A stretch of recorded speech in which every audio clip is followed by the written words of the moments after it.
महिला यह परखने के लिए कि कहीं वह सपना तो नहीं देख रही, उसने प्लास्टिक रैप उठाया और उसे अपने सिर पर परत दर परत लपेटने लगी। वह तब तक लपेटती रही जब तक उसकी सांसें रुकने जैसी हालत नहीं हो गई, लेकिन कुछ ही सेकंड बाद दम घुटने का भयानक एहसास उस पर हावी हो गया। जिंदा रहने की चाह में वह पागलों की तरह प्लास्टिक रैप को फाड़ने लगी, मगर वह किसी भी तरह नहीं फट रहा था। बेहोश होने से ठीक पहले उसने उसमें एक छोटा सा छेद कर लिया। मौत के इतने करीब पहुंचने का अनुभव उसे पूरी तरह यकीन दिला गया कि उसके सामने जो कुछ भी है वह असलियत है। उसका पति निक उसकी हालत देखकर चिंतित हो गया और उसने समुदाय के डॉक्टर को घर बुला लिया, लेकिन जांच के बाद डॉक्टर ने कहा कि यह सब केवल दवाइयों के कारण पैदा हुए भ्रम है। एना ने जोर देकर कहा कि वह बिल्कुल ठीक है और मौका पाकर उसने काली महिला के बारे में पूछना शुरू कर दिया। उसे पता था कि यही डॉक्टर पूरे समुदाय के मरीजों का इलाज करता है, मगर डॉक्टर ने बताया कि उसे सिर्फ एक मामूली चोट लगी थी और कुछ नहीं। इतना कहकर डॉक्टर दवा निकालने लगा। तभी एना की नजर उसके मेडिकल बैग में रखी उस महिला की फाइल पर पड़ी। फाइल पर बड़े अक्षरों में लिखा था कि यह एक इमरजेंसी केस है। ये देखकर एना का शक और गहरा गया। अब उसके लिए सबसे जरूरी काम उस फाइल को हासिल करना था। किस्मत से मौका खुद उसके पास आ गया। जाते समय डॉक्टर अपना मेडिकल बैग वहीं भूल गया। एना ने फुर्ती दिखाते हुए फाइल निकाल ली। पति के दूर जाने के बाद उसने उसे ध्यान से पढ़ना शुरू किया, लेकिन महत्वपूर्ण जानकारी वाले सभी हिस्से काले रंग से ढक दिए गए थे। उसे कोई सुराग नहीं मिला। आखिरकार उसने फाइल जला दी। अब उसे पूरा विश्वास हो गया था कि डॉक्टर और उसका पति दोनों उससे झूठ बोल रहे हैं। उसे यकीन था कि उस महिला ने जरूर कोई बड़ा राज पता कर लिया था, जिसकी वजह से उसे चुप करा दिया गया। कुछ समय बाद उसके पति का प्रजनन दिन आया। पूरे समुदाय के लोग उसे बधाई देने पहुंचे। चारों तरफ खुशी का माहौल था, लेकिन एना के मन में बेचैनी भरी हुई थी। अब पूरा समुदाय उसे डरावना लगने लगा था। तभी उसने डॉक्टर और मालिक फ्रैंक को आपस में फुसफुसाते देखा। उस महिला की याद फिर उसके दिमाग में घूमने लगी। भावनात्मक रूप से टूट चुकी एना ने घर लौटने की जिद की, लेकिन निक किसी भी हालत में समारोह के बीच से नहीं जाना चाहता था। जब उसका पति मंच पर अजीब सा हास्यपूर्ण नृत्य करने लगा तो घुटन महसूस कर रही एना चुपचाप वॉशरूम में चली गई। उसकी सहेली भी उसके पीछे पीछे अंदर आई और उसकी चिंता जताई। बहुत समय से अपने मन की बात दबाए बैठी एना को आखिर किसी से बात करने का मौका मिला। उसने उस महिला की घटना और उत्तर दिशा के रेगिस्तान में हो रही अजीब गतिविधियों के बारे में सब कुछ बता दिया। फिर उसने अपनी सहेली से उसके साथ जांच में शामिल होने के लिए कहा, लेकिन उसकी सहेली को लगा कि एना पूरी तरह पागल हो चुकी है। उसने कहा कि आज निक के लिए इतना खास दिन है और एना जश्न मनाने के बजाय बेकार की बातें कर रही है। वह गुस्से में बोली, आखिर तुम चाहती क्या हो? इतना कहकर वह जोर से दरवाजा बंद करती हुई बाहर निकल गई। समारोह खत्म होने के बाद सभी लोग निक को बधाई देने के लिए एना के घर इकट्ठा हो गए। एना रसोई में खाना बनाने में व्यस्त थी कि तभी फ्रैंक अकेले उससे मिलने आ पहुंचा। उसने बिना किसी घुमाव फिराव के कह दिया कि पूरा समुदाय एक बड़ा धोखा है। इतना ही नहीं, उसे यह भी पता था कि एना ने मेडिकल फाइल चुराई थी और अपनी सहेली से क्या क्या बातें की थी। यानी उसकी सहेली पहले ही उसकी मुखबिरी कर चुकी थी। फ्रैंक ने कहा कि उसे एना जैसे लोग पसंद हैं जो व्यवस्था के खिलाफ खड़े होने की हिम्मत रखते हैं। उसके आत्मविश्वास से साफ था कि उसे अपनी योजना पर पूरा भरोसा है, लेकिन एना डरने वालों में से नहीं थी। रात के खाने के दौरान वह जानबूझकर फ्रैंक के सामने जाकर बैठ गई। अचानक उसने वहां मौजूद एक पति पत्नी से पूछा कि उनकी मुलाकात कैसे हुई थी। हैरानी की बात यह थी कि सभी का जवाब बिल्कुल एक जैसा था। सबने कहा कि वे एक ही ट्रेन में मिले थे और उनकी प्रेम कहानी का हर छोटा बड़ा पल भी समान था। यह अजीब संयोग देखकर सभी लोग असहज हो गए। जब माहौल हाथ से निकलने लगा तो फ्रैंक ने आखिरकार अपना असली चेहरा दिखा दिया। उसने कहा कि एना भी उस काली महिला की तरह प्रतिबंधित क्षेत्र में गई थी, इसलिए उसे भ्रम और वहम होने लगे हैं। उसने यह भी कहा कि यह जगह किसी स्वर्ग से कम नहीं है। उसकी बातों का असर लोगों पर होने लगा। धीरे धीरे सभी का शक खत्म हो गया। अब एना चाहे जितनी सफाई देती, बाकी लोगों की नजर में वह सिर्फ एक पागल औरत थी। फिर भी एना ने हार नहीं मानी और सबको सच्चाई बताने की कोशिश करती रही। तभी फ्रैंक की पत्नी अचानक भड़क उठी। वह गुस्से में एना को एहसान फरामोश कहने लगी। उसने कहा कि उसका पति उसे इतनी शानदार जिंदगी दे रहा है, फिर भी वह संतुष्ट नहीं है और अब सबके सामने उसकी बदनामी कर रही है। इतना कहकर वह गुस्से में वहां से चली गई। इसके बाद बाकी मेहमान भी एक एक करके घर छोड़ने लगे। निक का गुस्सा 7वें आसमान पर था। एक शानदार जश्न पूरी तरह बर्बाद हो चुका था और कई वर्षों से जिस प्रमोशन का वह इंतजार कर रहा था वह भी हाथ से निकलता दिख रहा था। लेकिन एना को अब प्रमोशन या करियर की कोई परवाह नहीं थी। वह रोते हुए अपने पति से विनती करने लगी कि वे दोनों यहाँ से भाग चलें। इस डरावनी जगह पर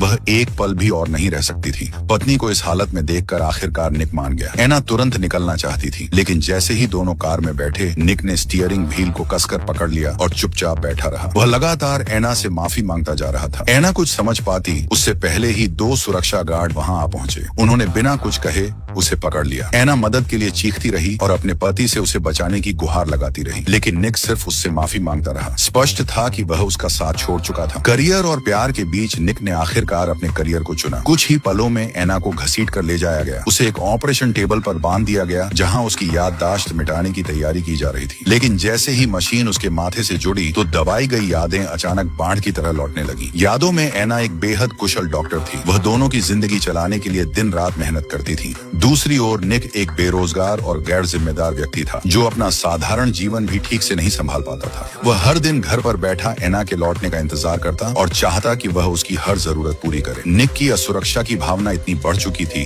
कि वह हर समय एना से चिपका रहता था। सालों तक जमा हुआ तनाव आखिरकार एक दिन फट पड़ा। एना गुस्से और थकान से भरकर बोली कि मैं अभी अभी 30 घंटे की लगातार ड्यूटी खत्म करके आई हूँ। मैंने 12 मरीजों को संभाला है और सिर्फ 6 घंटे बाद फिर वापस काम पर जाना है। मैं बहुत थक चुकी हूँ और अब घर जाकर आराम करना चाहती हूँ। जब निक को एहसास हुआ कि उसकी पत्नी उसे आलसी और निकम्मा समझती है और उससे तलाक लेना चाहती है, तो उसका मन धीरे धीरे अंधेरे विचारों से भरने लगा। इसी दौरान उसे इंटरनेट पर विक्ट्री ग्रुप की एड दिखाई दी। एड में दावा किया गया था कि अगर कोई विक्ट्री कम्युनिटी में शामिल हो जाए तो उसे जीवन भर किसी चीज की चिंता नहीं करनी पड़ेगी। खाने पीने और रहने की सारी सुविधाएं मिलेंगी और सबसे बढ़कर पुरुष अपना खोया हुआ आत्मविश्वास वापस पा सकेंगे। ये सब देखकर निक ने बिना देर किए तुरंत सदस्यता ले ली। असल में ये पूरी कम्युनिटी एक काल्पनिक दुनिया थी। वास्तविक जीवन में चाहे कोई आदमी कितना भी असफल या गरीब क्यों न हो, बस पैसे चुकाने के बाद फ्रैंक उसकी ओर एक विशेष उपकरण भेज देता था। उस उपकरण को पहनते ही वह एक आभासी दुनिया में प्रवेश कर जाता, जहाँ वह एक अमीर और सफल इंसान बन जाता। वहाँ उसके पास आलीशान बंगला होता, महंगी स्पोर्ट्स कार होती और शानदार जीवन शैली होती। सबसे आकर्षक बात यह थी कि उसकी पत्नी भी उसकी हर बात मानने वाली आज्ञाकारी साथी बन जाती। निक अच्छी तरह जानता था कि एना कभी भी अपनी मर्जी से इस योजना का हिस्सा नहीं बनेगी, इसलिए उसने एक खौफनाक कदम उठाया। उसने एना को बेहोश किया और जबरदस्ती उसके सिर पर वह उपकरण पहना दिया। ऐसी शाही जिंदगी का सपना जल्द ही वास्तविक दुनिया के हजारों असफल और संघर्षरत पुरुषों को अपनी ओर खींचने लगा। वे हर दिन कार चलाकर 1 घंटे की यात्रा करते हुए कथित तौर पर काम पर जाते थे, लेकिन हकीकत में वे पहाड़ की चोटी पर बने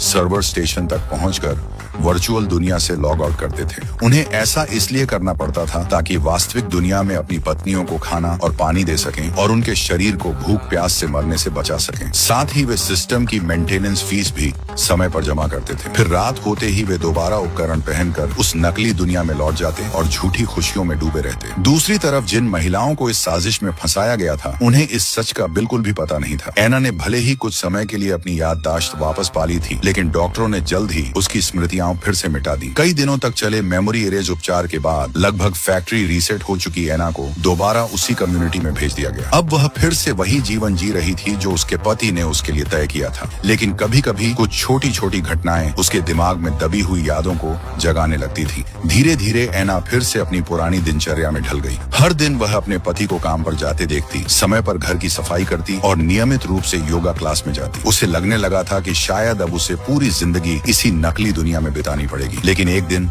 सब कुछ बदल गया। निक अनजाने में वास्तविक दुनिया का एक गीत गुनगुनाने लगा। उस गीत को सुनते ही एना के भीतर दबाई गई यादें फिर से जागने लगी। अब उसे पूरी सच्चाई समझ आ चुकी थी। विक्ट्री कम्युनिटी दरअसल एक विशाल धोखा थी। उसे विश्वास ही नहीं हो रहा था कि उसका अपना पति उसके साथ ऐसा कर सकता है। निक भी समझ गया कि एना अब सच जान चुकी है, लेकिन वह अपनी गलती मानने के बजाय यही कहता रहा कि उसने जो कुछ भी किया वह सब उसकी भलाई के लिए किया था। एना के मन में अब अपने पति के लिए एक साथ निराशा और डर दोनों थे। दूसरी ओर निक इस झूठी दुनिया में इतना डूब चुका था कि उसे बाहर निकलने की कल्पना भी नहीं कर सकता था। वह घुटनों के बल बैठ गया और एना से माफी मांगने लगा। हालांकि एना अब भी अपने पति से प्यार करती थी, लेकिन वह जानती थी कि उसके सामने जो कुछ भी है वह सब झूठ है। वह अब इस भ्रम और धोखे की दुनिया में और अधिक समय तक नहीं रह सकती थी। एना इस वर्चुअल दुनिया से बाहर निकलना चाहती थी, लेकिन निक उसे कसकर पकड़कर बैठ गया और किसी भी कीमत पर छोड़ने को तैयार नहीं था। घबराहट में एना ने मेज पर रखा एक गिलास उठाया और निक के सिर पर दे मारा, लेकिन वार इतना जोरदार था कि निक की वहीं मौत हो गई। तभी शोर सुनकर उसकी सहेली वहां पहुंच गई। उसने तुरंत निक की लाश छिपाने में मदद की और फिर गंभीर स्वर में एना से कहा कि उसे तुरंत पहाड़ की चोटी पर स्थित विक्ट्री मुख्यालय पहुंचकर सिस्टम से लॉग आउट करना होगा, क्योंकि इस वर्चुअल दुनिया में अगर किसी की मौत हो जाए तो वास्तविक दुनिया में भी उसका शरीर मर जाता है। अब जब निक कम्युनिटी के भीतर मर चुका था तो फ्रैंक निश्चित रूप से एना को नहीं छोड़ेगा। तभी खुलासा हुआ कि उसकी सहेली को पहले से ही इस कम्युनिटी का सच पता था। एना ने उससे साथ चलने और भाग निकलने की विनती की, लेकिन उसकी सहेली ने मना कर दिया। उसने कहा कि यह उसका अपना फैसला है। वास्तविक दुनिया में उसका बच्चा अब इस दुनिया में नहीं रहा था, जबकि यहाँ इस आभासी दुनिया में वह अब भी खुद को एक माँ के रूप में महसूस कर सकती थी। अब एना के पास भागने के अलावा कोई रास्ता नहीं बचा था। जैसे जैसे उसकी याददाश्त लौट रही थी, वैसे वैसे इस वर्चुअल दुनिया का सिस्टम भी गड़बड़ाने लगा था। एना तेजी से अपने पति की कार में बैठी और वहाँ से निकल गई। जब निक का एक दोस्त उसे रोकने की कोशिश करने लगा तो उसकी सहेली समय रहते सामने आ गई और उसे उलझा लिया। इस मौके का फायदा उठाकर एना पूरी रफ्तार से वहाँ से भाग निकली। उधर फ्रैंक को अलार्म की सूचना मिल चुकी थी। उसने तुरंत अपने लोगों को एना के पीछे भेज दिया। कुछ ही देर में सुरक्षा गार्ड उसकी कार तक पहुंच गए और बार बार उसकी गाड़ी को टक्कर मारने लगे। खतरा और बढ़ गया जब डॉक्टर अपनी कार लेकर उसके रास्ते में आकर खड़ा हो गया, लेकिन एना पीछे हटने वाली नहीं थी। उसने एक्सीलेटर पूरी ताकत से दबाया और सीधा सामने वाली कार में टक्कर मार दी। तीनों गाड़ियां नियंत्रण खो बैठी और आपस में भिड़ गईं, लेकिन पीछे से और भी कई लोग उसका पीछा कर रहे थे। लगातार हो रही घटनाओं और गड़बड़ियों के कारण वर्चुअल दुनिया का पूरा सिस्टम